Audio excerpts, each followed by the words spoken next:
మన ఇంట్లో పిల్లలు పడిపోతుంటారుగా, ప్రతిసారి పడ్డప్పుడు తీసుకొచ్చి స్కాన్ చేయంగా, మరి ఎలా తెలుసు?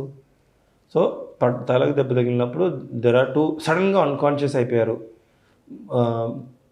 సో ఇండైరెక్ట్లీ మేజర్ ఇష్యూ ఉన్నట్టే. కానీ పడ్డాక బాగానే ఉన్నారు, కుట్లేశారు, ఇప్పుడు ఎలా? తర్వాత బాగానే ఉంటారా? ఇప్పుడు మనం కూడా వెళ్తుంటాం, గోడ తగులుతుంది, చిన్నదని వెళ్ళిపోతాం. నెక్స్ట్ రోజు చూస్తే 2-3 డేస్ తర్వాత స్లోగా పెరిగి అరే ఏంది ఇంతగానో దెబ్బ తగిలిందా అని. So any injury first 2-3 days progression ఉంటుంది.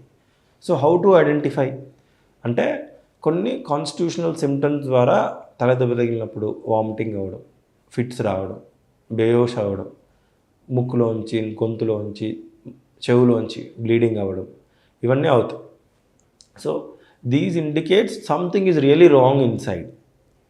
పిల్లలు ఇప్పుడు అంటారు, సార్ బాగా దెబ్బ పిల్లలు పడ్డాక బాగా ఏడ్చి నందుతో ఒక వామిటింగ్ అయింది సార్, తర్వాత బాగానే ఉంది. So that is only because of cry. కానీ కొన్నిసార్లు అసలు మనం మాట్లాడుతూ వచ్చేస్తుంది. దాన్ని ప్రొజెక్టైల్ వామిటింగ్ అంటారు, అంటే చాలా దూరం పడిపోతుంది. So vomiting, ear bleed, nasal bleed, unconsciousness plays a very important role. This indirectly tells there is లోపల ఏదో పెద్ద ప్రాబ్లం ఉంది, ఇబ్బంది అయింది, ఎవాల్యుయేట్ చేయండి అని అర్థం.